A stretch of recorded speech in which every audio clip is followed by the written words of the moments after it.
All right, everybody, welcome back to another High Side Podcast episode. We have quite some interesting things to go over. I think we're pretty fresh after this Xfinity race. Can't wait to talk about that one with Josh here. But first, we'll go and talk about Denny Hamlin picking up a win at Dover. How many wins has he got on the season? He was the first one to break through with four. I think it was the three-way stranglehold at 3 wins. He's been the first one to get four.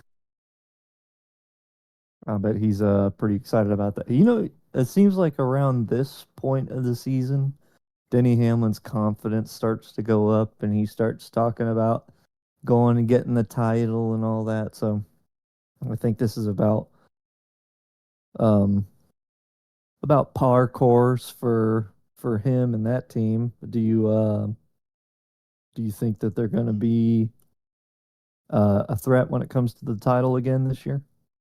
Yeah, I definitely think he'll be a threat. He is every year, but I almost think uh, this year, like what I was going to say to that point was, it's I almost feel like this is like the put up or shut up season for him. Um, just because we did see after his win last week that he signed a multi-year contract extension with Joe Gibbs, and I would assume it's probably just 2 years.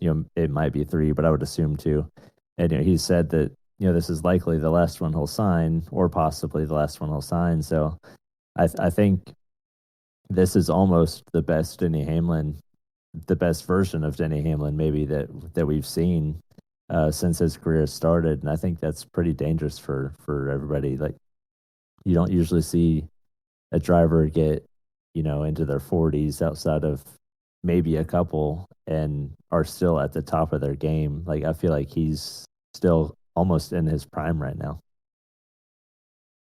Yeah, for sure. I think that for whatever reason holds true to a lot of these drivers. They have like a point in their career where they kind of like the stock market kind of dips down a little bit and then they spike at last right toward the end. They spike up a little bit one more time before they go into retirement. We've seen that with I'd say quite a bit of them. I don't know that Carl Edwards ever had a low point. I think he did with Roush there toward the end of his stint with Roush, and then when we moved over to Gibbs, it spiked up. Same thing with Kenseth, and then Harvick dealt But with the same thing. I'm pretty sure you could probably even count uh, the couple years we didn't see a Jimmy Johnson title uh, oh yeah, as that as well. And Hamlin, I don't know. He probably is at peak right now, peak performance again. So it's nice yeah, to see him running the way he is.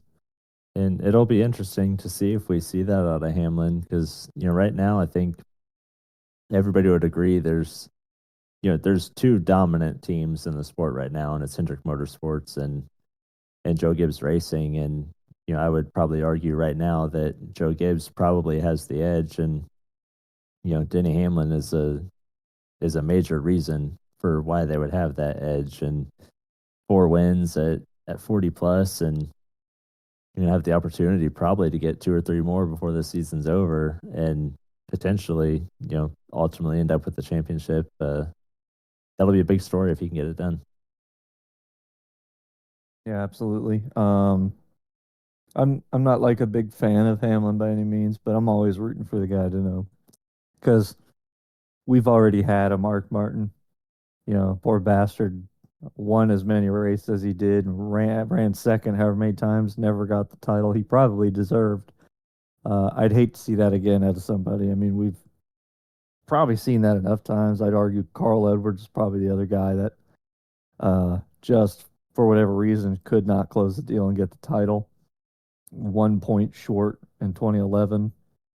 So Yeah, I hope Hamlin is able to pull it off because he deserves it. I mean, if there's a driver out there that doesn't have a title right now that should have a title, it's Hamlin.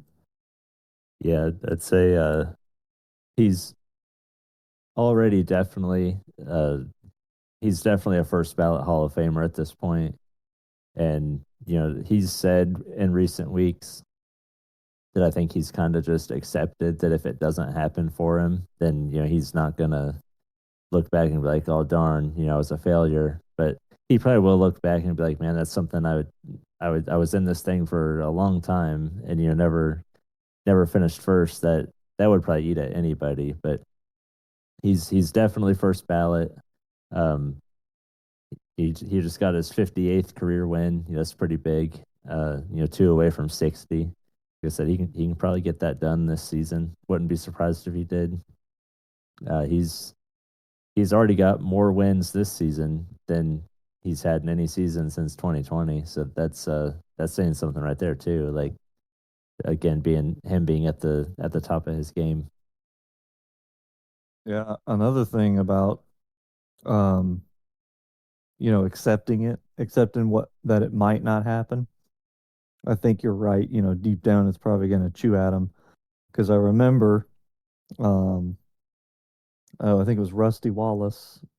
Whenever that dude's won everything there is to win in stock cars except the Daytona 500, and I think he mentioned that to this day, it still chews on him that he's never won that race before. Oh yeah, yeah. Like Tony Stewart would be the same way. He won everything there was to win except the Daytona 500 as well. And there's certain things, and it's always gonna be a crown jewel or like a hometown race or something for somebody. But like Keselowski, he always wants to win at Michigan. But the championship at the end of the year is the one thing that all 43 drivers that have ever competed in a NASCAR race they're all shooting for that one thing. And it's going to be disappointing, if one of the sports all-time greats doesn't actually get the big trophy at the end of a season.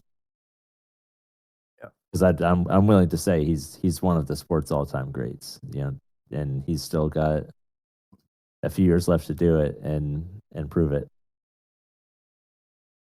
Are you saying that at some point we'll have to make another Mount Rushmore? Yeah, anything's possible. Maybe he'll go out and his win the championship this year, and then his multi-year deal take him 2 more years, and he ends up with 3 titles. Who knows? And start ripping them off. Well, another guy that's been uh, quite threatening this season. I think everyone is just writing off not winning any road course ever again while this guy's around. And because of said dominance, we've had a lot of discussion about the points format. But I mean, what do you think, man? Shane Van Gisbergen and talks again. I think the last time we talked was it after Sonoma or right before Sonoma, and we were talking about him winning that race anyway. Yeah, I think he's went and won 3 races this season. All of course the road course races. He's 75% on the road courses this season. He didn't win Coda, but I I don't know. I'm sure everybody has seen it. For some reason, just kind of within the last couple of weeks, I've seen a lot of talk from fans, or maybe even some other drivers within the industry, or past drivers talking about the need to either go back to a season long deal or go to some form of something else. And it just kind of strikes me as a little bit coincidental that Shane Van Gisbergen has went and won like 3 out of the last 5 or 6 races, and then all of a sudden people really want a change in the points again.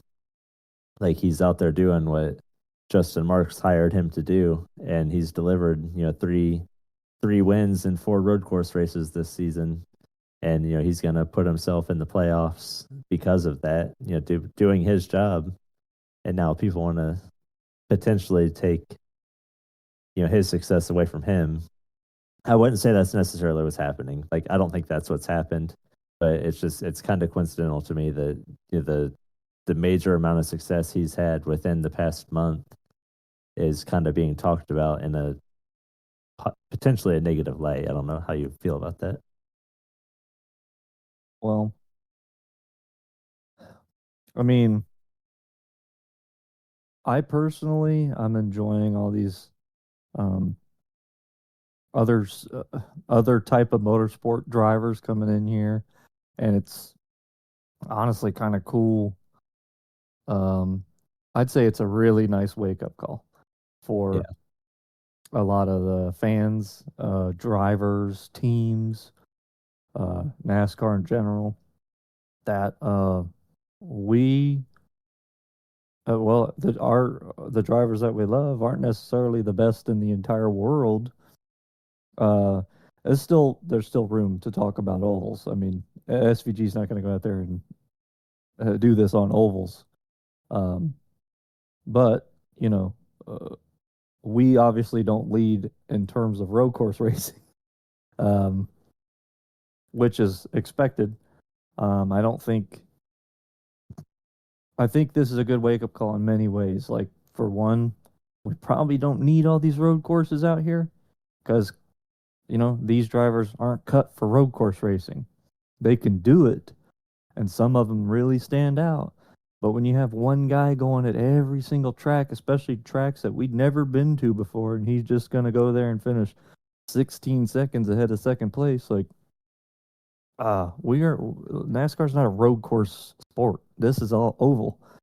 And I think another wake up call is that the points format, I think, and I think we've talked about this for a long time, but it definitely needs adjusting, whether that's putting more focus on other things outside of just winning. Um, highlight some key um, victories throughout the season, whether it be a certain amount of top fives or fastest laps. I mean, there's a lot of things that you could do. I don't get paid to mess with that stuff, so I don't mess with it. Let NASCAR take care of that stuff, but I think just trying to hyper focus on wins just doesn't cut it. I mean, what if some it's happened before. Chris Buescher winning a rain shortened race at Pocono, and now he's in the chase. Makes no sense to me. yeah, yeah. You see, we talked about how we've talked about in the past. The last championship that Tony Stewart ever won was maybe one of the worst seasons of his career. And throughout the regular season, today he might not have even made the playoffs back in that time. But he went and won like half of the chase races.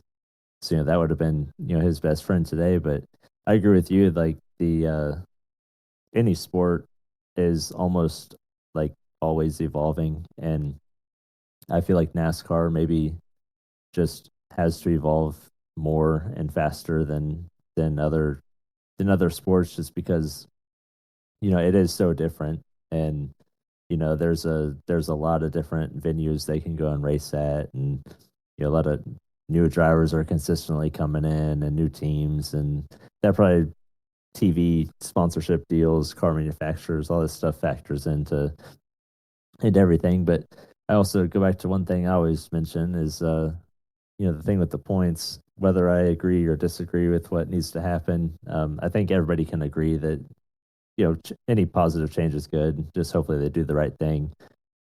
But I always go back to it's almost impossible to please the NASCAR fan. So they're gonna look at one guy or a group of guys or some format and see something wrong with it, and they'll complain until something gets done, and then something they think is really cool gets done to it, and they'll start complaining again. So I don't think even if they make a change, whether it's the right one or not, people probably still won't agree, and that's what puts NASCAR in a tough spot. Yeah, I mean, and it's all the era we're in. I mean, it's all social media heavy. Uh, we see a lot more voices now. We hear a lot more voices. But I mean, you go back to 2004 before they even implemented any of this stuff. It's not like NASCAR decided to wake up and say, "Hey, let's randomly change the format, even though we're doing just fine."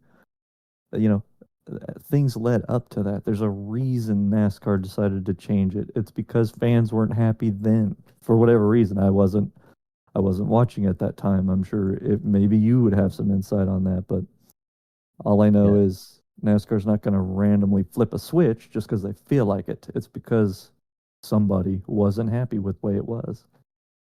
Yeah, I think a lot of times that, any change that's made and anything comes down to, viewership and ratings. And I would say probably around that time is when the stands at racetracks started becoming a lot less full, whether it's an economy thing or what, the stands started becoming bare, and they started taking seats away from tracks and everything. So that's a wake up call right there when you turn on your TV and see just a front stretch seating area anywhere, and they can't even fill that up. So when they start seeing people become less interested, any sport or sport entertainment or TV show or what have you, whatever it may be, is always going to make some kind of change that they might think would make people be more engaged in their product. Yeah, and I think I was thinking about that a couple of days ago, actually, what it's like for because I've only been to two racetracks. I've been to Daytona once, and I've been to Texas once. And I would say that I really enjoy NASCAR. I'm not like the biggest fan ever, but I really enjoy it. And I've enjoyed it for a long time. I've been watching like heavily since 2011. And and me going to my first two races, it was like an okay experience. It was hot. Um, you only get to see like certain points of it. It was cool hearing all the cars real loud and whatnot. But to be honest, I think the reason it's not necessarily because NASCAR's trash. I think the reason we're not seeing so many asses in seats anymore is because there's just other shit to do now. I mean, look at all the. I mean, people got phones always. They're playing games or messing around on social media. Everything is so accessible now. Back Yeah, then, you had. I mean, I remember what my household was like when I was a kid. We had maybe one tube set TV, big fat anchor TV sitting there. We all bought, or and then if somebody's using the TV, you go play outside. yeah, There wasn't a whole lot to do. So yeah, going to the track was, an activity, but I don't yeah, think it's seen as that anymore. yeah. That was one of the things. That's why a lot of tracks have, I feel like, gone down to one race. They make it where if you're in the area, it's must see. But then they used to have two races, so people would be like, oh, I'm going to go to the spring one where it's much cooler, and not the summer or the fall race, depending on where the track is located. Yeah. And that hurts attendance there too. But I think to your point, when it's more accessible, just in your home or outside of your home on your phone or something, people are gonna tend to go that way. But yeah, I was telling the guys last night, or maybe even, yeah, I think it was last night, that I think you've even said the same thing. When I was growing up, for the longest time, my house didn't even have cable TV. So when they would go away from Fox or NBC or whatever it might have been on, and they would go to TNT or Speed or whatever for races, I couldn't watch them. So my grandma would tape the races on a VHS tape for me, and she'd bring them to my house after like picking me up from school or something Monday morning, and I'd go and watch the race on a VHS tape. So back in the day, if you weren't there, you probably weren't consuming it, and it's so much easier now. Yeah, I don't know if because obviously the stage itself requires ticket sales. Um, I don't know if there's a way NASCAR can like maybe put the exposure of the track in the track owner's hands, and then they get to say, um, we'll put certain cameras around the track. This isn't like a commentator thing. This is just a fan viewer experience. and we'll stream it through YouTube or we'll stream it through Amazon, and it'll be a like a pay to view kind of thing. I mean, I don't know. I'm not like a an analyst by any means, but I mean, if if there was an opportunity for me to have like a fan viewing experience seat at Bristol, and I had to pay $10 to watch it. I mean, how many people do you think would pay the $10 to watch a race at Bristol without no commentators, no commercials? You're just literally there. Maybe like a 3D accessible camera or something.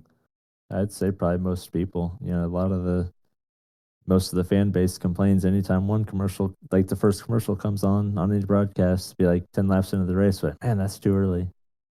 So I think most people would. But So, and that'd be a good opportunity for the track to make their money without having to literally have a physical ass in their seats. yeah. And then kind of back onto that topic, I think we've talked about it, but would you say that between the current playoff structure, kind of the last iteration with the 10 race chase or the full points format, we've kind of talked about it. If you had to pick one of those three, we would probably both agree that probably the 10 race chase is probably the best thing maybe to go back to because you get a little bit of both.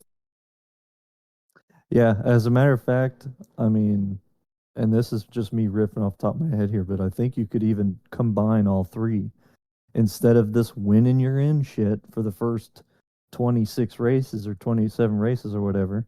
It's the original format. It's just points. Where if Yeah, you make like the top 12 or 16, whatever number they decide to go with, then you're in the championship. And yeah, then they could or make it even 10 or even race. 10, make it really exclusive. Like Yeah. you have to be on your game to get in, and then I think we've talked about no eliminations once you get to the last 10 or whatever they would choose. Like you just like Jimmy Johnson did before they went to three race stages. You be on your game and just be way better than everybody, and you'll win the championship. Yeah. I mean, I think it'd be great to go back to. I mean, that was probably the best time, that 10 race format anyway. I mean, they wanted, I think the Tony Stewart Carl Edwards championship was probably in hindsight the worst thing to happen for the NASCAR playoffs Yeah, because they said, "Ooh, let's recreate that every year." yeah, Like it was so both like bad. both like you said, maybe the worst and also the most intriguing because those two guys that kind of entire time it was really fun to watch. Which one of them was gonna get the upper hand on the other, but I think not like putting a bow on that. I think not necessarily going back to something, but kind of doing the same type deal, but putting in the 2026 or beyond version of it. I think is what everybody's looking for. Yeah. Yeah, they don't need to go backwards. I think they could even probably stick with the playoff format and do driver eliminations. But if they could just take away this obnoxious hyper focus on winning, it would it would be so much better. I mean, especially not making it a one race championship run. Yep. I think Eric Estep or something, I forget, I don't know how to pronounce his name, but he had mentioned they should do the one race at the beginning of the playoffs and then 3-3-3 instead of 3-3-3-1. So, I mean, that's, the making that one race like a wild card race, like 12 are locked in and then the last four positions are raced forward within. I mean, it's a way to make it entertaining still. I don't know. I just think they need to get rid of this hyper focus on winning. It's just, it's stupid. Yeah, I agree. And But, then yeah, I was gonna say moving forward, we've got Indianapolis this week. Um, we just watched the Xfinity race end a little bit ago, and then the Cup Series was on track today for practice and qualifying, and Chase Briscoe got the pole for the Brickyard 400. Uh, one thing he's done today was wait a minute. Hasn't Chase Briscoe won like every pole this season? pretty much, yeah. One achievement he made today was something that actually nobody's done all-time NASCAR. He's become the first driver to win the pole for the Daytona 500, the Coca-Cola 600, and the Brickyard 400 all in one season. Oh, no shit. So, if he can go and do the Darlington Southern 500, like I don't know if we consider that a crown jewel anymore. I'm assuming we do. If he can go and get the pole at Darlington, he can have the full sweep. That's badass. It's like it's a really cool stat, but you also end up asking, well, did he win any of those races? And he's only won one race this season, so he's got to find a way to parlay those into actual race wins. Yeah, for sure. Yeah, So who won? it's that takes us to Connor Zilic.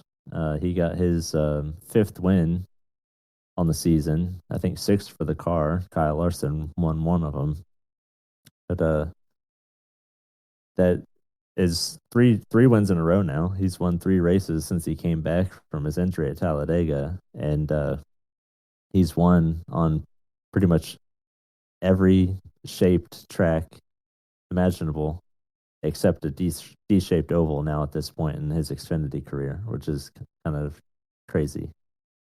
He won the rectangle today. He won, Dover last week. I don't think anybody would, consider that a quote unquote D-shaped oval. And then Pocono the week before that. And then he's just won road course races. So he's kind of a jack of all trades. We found out at this point. He'll be pretty unstoppable if he can go and win at like Vegas or Texas or something to close out this season. And I'd like to throw in there that one of those wins was up against Shane Van Gisbergen. That was at Sonoma. Went head to Yeah. head with that dude and won at a road course. Yeah. Yeah. So, when we talk about SVG potentially being the best, or he's still obviously writing his story in NASCAR, but let's just say he ends up being the best. Connor Zilic is kind of the only one head to head that has beat Shane Van Gisbergen yet. Don't forget about Busher. This is true.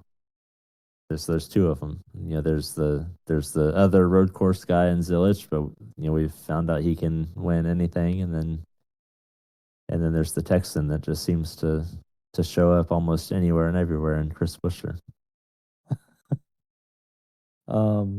Yeah, I don't know if you mentioned it yet. That's the 100th win for Junior Motorsports as well. Yeah, yeah. Justin Allgaier was in control of a lot of that race, and Dale Jr. He would have just wanted to see any of his cars win, but I think there was probably a small part of him that would have liked to see Justin Allgaier get number 100, just because he's been like the Junior Motorsports workhorse almost since the start. Um, he's won surprisingly enough, he's won a quarter of those races. He's won 25 of the 100 races for Dale Jr., which is that's pretty impressive. But Allgaier got unfortunately taken out by Kyle Larson and wasn't able to do it. But that opened the door for the young phenom to steal it and get Junior the number 100 at one of the crown jewel tracks. You won't say it's a crown jewel race for the series, but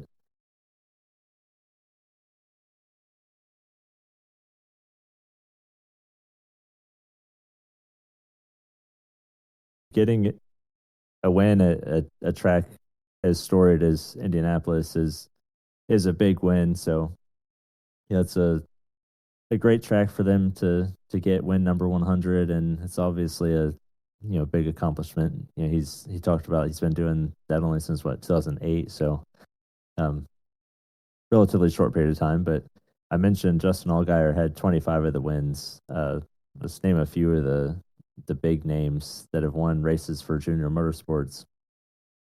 Kevin Harvick, Hall of Famer, champion. Brad Keselowski, Hall of Famer, champion. Chase Elliott will be a Hall of Famer. He's also won a championship. Kyle Larson has won a couple of them, champion. Tyler Reddick's the future champion. And then Dale Earnhardt Jr. even won one race in his own equipment at Richmond. So there's there's a lot more guys that have won races for him, but he's brought through a massive list of guys that have had worldly success in NASCAR, and it's great to see that all of his hard work, whether he's been driving or just overseeing, has all come to you know a, a grand achievement like 100 wins, and then there's probably even 100 more to come. Yeah, yeah. I mean, it really kind of feels like Dale Jr., Brad Keselowski.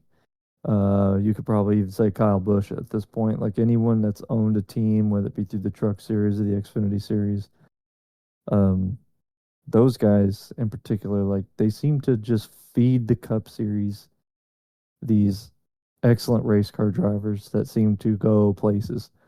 Um, I'm not sure like if they've built a knack for that or what, but I mean there is a long list of people because of those three guys that have come into the Cup Series and have had a lot of success. Yeah, and it's kind of cool too that a handful of those names have seen um kind of every point of it. Or even just a little bit. Tyler Reddick was a part of the Brad Keselowski and Dale Jr. farm system. Like Ryan Blaney was part of the Brad Keselowski, but then you look at somebody like William Byron drove for Kyle Busch and Dale Earnhardt Jr. So there's a couple of guys that will not only be you know names we'll look at way in the future for their driving, but just what they did to get a lot of this newest generation into the sport and um, help them find the success that they're all having right now. Yeah, such an interesting time to be watching because when you're just focused on one driver, when you come like as a fan, you know you obviously you were a junior fan at the time, and then I was following Keselowski, um, and now you're seeing your driver being a team owner. Now you have all these other drivers you could be rooting for, and I know right now you're mainly a Blaney guy, but I know you're obviously rooting for Junior and his team, and um, that was the same for me. I didn't care. I didn't give two shits about the truck series until Brad put a team out there. Then I started watching the truck races. Yeah, yeah, that's probably one of the last threads that is holding the Xfinity series together is just the fact that Dale Earnhardt Jr. still has a team down there. Honestly, Yeah, because yeah, we've seen Penske leave it. Art like Roush isn't there anymore. Hendrick is barely there. They've got one driver, which I mean, the Junior Motorsports is I guess the quote unquote Hendrick team. But a lot of that stuff is just kind of in-house pride. Like Dale Jr. talks today, like they get a lot of help from the Hendrick engine department and stuff. But you also have to have good people go and put all of that stuff together. And he's built a great group, obviously, of people that have helped give him as much success as he has had. And it's really cool to, we talked, I think last night. I don't know if it was you. I think it was actually one of our newest producers. I think Jared was in there that we've seen, or it might have even been me and Nick. Either way, it was one of our producers. I was talking that we're lucky that we're all kind of at the age where we got to see the back end of like the Dale Earnhardt era, maybe, but we got to basically see the start of like the junior Kenseth Stewart, all those guys. And we've also gotten to see pretty much all of those guys retire. And we're lucky enough to have gotten to see what might be, you know, in terms of just competitiveness, the greatest generation in NASCAR ever, and kind of just roll into the newest generation. And we're probably going to be lucky enough to get to see all of that too, which is really cool. yeah. And I'll tell you what, though, given all these great drivers that are coming up, there is one driver that seems to be putting a sour taste in everyone's mouth. Um, I just got home from work not too long ago. Josh, you pointed me toward a video on YouTube to check out, and I got to see Austin Hill. Remind me why he is a child in the sport and not a man. Right hook and Eric Almirola down, I believe it was the straightaway between 3 and 4 at Indianapolis. Yeah. Yeah, so everybody by now has probably seen it, but yeah, Eric went into I think Eric talked about in that post rec interview that Austin had kind of been blocking him, and they were just racing hard, but I think Eric kind of just had enough and went in there and got him arrow loose, and he didn't do anything wrong. Yeah, I don't think they made contact, but Zilich did the same thing to Gray and just got him loose, but I think it just got Austin, a little bit more out of control, and he tried to play it off as, oh, I was still wrecking, and gathering it up, and that's what got me wrecked. Which I thought he would have a case to stand on, with that, because that there was nothing untrue in that statement. But I feel like when we went and saw the oncoming footage of like the camera pointed towards the front of his car, and it seems pretty plain as day, especially with him wearing white gloves, that he had that thing gathered and ran straight for a second before Eric got hooked. Yeah, it's I think funny. I think most people will agree with that. Yeah, I think it's humorous that after the Carl Edwards incident, and I think Chase Elliott, probably. I mean, it was little bit more blatant when it came to Bubba Wallace, but you figure these drivers would stop wearing light colored gloves. Yeah, But yeah, I don't know, man. I just got notes. I mean, Austin Hill's been around long enough. He's 31 years old, a year older than me. He's been around to see Earnhardt get killed in a wreck, Kurt Busch's career come to an end, um, a handful of other wrecks, I can't even name between that time and now that have either permanently injured drivers or killed drivers. Well, I don't understand, especially at a track like that. I mean, what was the speed they were running at that point? I mean, on the yeah, sim, we're doing what, 160 getting into that corner? yeah, something like that. They're, you know, obviously that's turn three is coming down the one of the longest stretches in NASCAR, and then you don't have to. There's not a lot of break, or even if even that goes into that, they're pretty fresh after a restart. But yeah, probably all of 160, 170, probably somewhere in there. That's definitely something you don't like to see at a super speedway type track like Indianapolis, where the speeds are high, and every hit is hard, but the right hook is is probably the most egregious form of retaliation just in motorsports. And like I said a second ago, I kind of thought maybe there was a possibility he would maybe get away with it Yeah. just by being just able to say, "Oh, I was still wrecking, I was loose, gathering it." And like I said, that none of that didn't happen. But um, I think when NASCAR penalized him the 5 laps after the red flag, I think they kind of told us right then and there that they that they knew something wasn't right. So I would almost fully expect him to be parked at Iowa. And if he is, that's something that's really interesting, because I I believe part of the new playoff eligibility rules prior to the season was that uh, like a disciplinary suspension would waive your current playoff eligibility. So if that is correct, we'll have to go back and look at that section of the rules, which I'm like 99% sure is.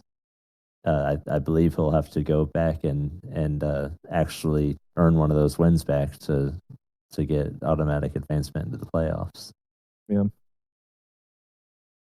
So, not only is he, playing with the livelihood of another driver, like, what if, he's obviously got enough points, but, what if he didn't have the points and he took his team out of the playoffs doing something stupid like that? I think, to be honest with you, they shouldn't even give him the opportunity to get it back. I think you should be sat out in terms of the playoffs for Yeah. the rest of the season. Like that's it. You don't get another shot at it. Yeah, I mean it's not something we see often, but it would really really teach them. And I think one thing that was also really funny was I think I showed you a little bit of the Eric Almirola interview. I don't know if you watched the whole thing, but Eric, they asked him if it was intentional. He said, "Oh yeah, there's no doubt it's intentional." I don't think he even had to see the replay to know that, but um, it was funny. He said that at the Martinsville race this year, that Austin Hill was the guy that stood up in the drivers' meeting and said that he would take on some of the responsibility of being a positive role model for some of these young guys. And it's funny, Eric is a retired veteran of the Cup Series, and he put Austin on blast on live TV, thinking that that was a pretty comical statement because that's almost like if if you know, Austin Hill hasn't even made it full time Cup. He's done a few sporadic starts here and there, but that's almost as if like Carson Hocevar stood up in a Cup Series drivers meeting and said, "Hey, you guys need to do better." Yeah, no kidding, dude. I'll have to see if I can catch a little bit of that. That's pretty funny. Um, but yeah, man. I mean, it's been. I don't. So, just for anyone's curiosity, I don't even watch the Xfinity series. Um, I don't know, I can't watch the Cup Series because I'm working. So I can't really catch any of the races. I just get most of what I know off of my friends or social media or highlight videos. So as somebody who's not even paying attention to the Xfinity series and I'm constantly hearing the same name over and over throughout an entire year, there's a problem with that. I don't even know. I didn't know who Austin Hill was. Didn't care. Didn't know what number he was in. Didn't know what team he drove for. I know everything about that dude now. I know his age. I don't Yeah. need to know all this information about one dude. Uh, he's a he's a dickhead, Oh plain yeah, and simple. yeah. There's a lot of drivers that have went through that. Like I remember, when Ricky Stenhouse, I think he was driving the six car for Roush at the time in the Nationwide Series, and he was pretty much wrecking everything they had for him every week. And then eventually there was like a light bulb that turned on for him, and he hasn't gotten lucky enough yet to be, or if ever, to be in the best equipment in the Cup Series. But I think even at this point, Ricky Stenhouse has probably turned into one of those guys that people actually look up to. Yeah. Um, hell, I'll even say the same about Brad Keselowski. There's been moments in his career where that I didn't agree with what was happening either. Um, but I mean, it's possible. He's proof. There's a turnaround. You're gonna, you know, mature at some point. I don't know. I mean, what Brad's like, what, close to 40 now, or is he 40? So, I mean, Somewhere about. what, around 10 to 12 years ago, that he was causing quite a ruckus through the Cup Series garage. But I do know that man has not went out and right hooked anybody. At least not that I can not that I could have found. Um, and I don't think any of the heavy wrecks that he has been in, it wasn't him swerving toward another guy either. So Yeah. uh, I don't know, man. I don't like that kid. Yeah, and then that'll take us to the Brickyard 400. Um, the it looks like in the just in the odds, the top five favorites for Sunday's race are Larson, Byron, Briscoe, Hamlin, and Blaney. If you had to pick just one of those guys to win the Brickyard 400 tomorrow, who do you think would You win said that race? you said Larson, Byron, Blaney, and who else? Briscoe and Hamlin. Larson, Byron, Blaney, Briscoe, Hamlin. Just out of those, Yeah, hmm, just the top five. Keep us from picking Brad Keselowski and Ryan Blaney again. yeah, I guess I'd have to pick Larson because he was bad fast last year. And, and that would be his second Brickyard 400 win. I think I'll go with this hometown uh, kid and Chase Briscoe. That was a big deal for him when he won that road course Xfinity race there. When he was still full time, and that was a very emotional win for him. It's always cool when guys show you how much they care about what they're doing. I think if Chase Briscoe wins the race on Sunday, I don't think we will have probably ever seen another win that means more to somebody than if Chase Briscoe was to win. Growing up in Indiana, close to the track, rooting for Tony Stewart, all that, getting Tony Stewart's number for a little while, and then going and winning the Brickyard 400. I think that would make his career. Yeah, and you know what? I completely forgot all about this until just a minute ago. What what in the hell's going on that we have Ty Gibbs and Ty Dillon going head to head in this damn bracket challenge?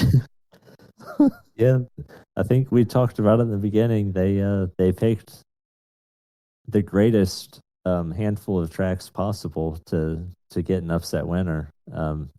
Starting at Atlanta, on a super speedway, and that's what started it all. Ty Dillon upsetting the number one seed, and then both ties are going to go and race for the $1 million prize. I think at a track like Indianapolis, I think Ty Dillon knows that Gibbs has the edge, but so far the edge hasn't mattered, and I think the Toyotas look really fast. There's a lot of them starting up at the front, but a lot of strategy can come into play. You know, a lot of anything can happen, and we've seen it happen for Ty Dillon over the last 4 weeks. So, I if anybody's counted him out, um, they're probably mistaken at this point. That dude moved Bowman just to make sure he went to the next round of this damn tournament. Yeah, I need more of these.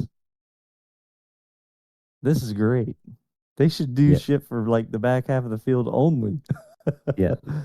They asked Ty Dillon and media, what he would do to win $1 million, and his simple answer was just ask Alex Bowman.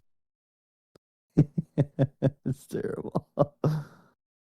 But You one know what? uh, one thing that shows how much of an upset this will be, if you were to just like if you were betting on, this is the win to win the race, but if you just bet on either of those drivers to win the race and you put just one single dollar on Ty Gibbs, you would win $19.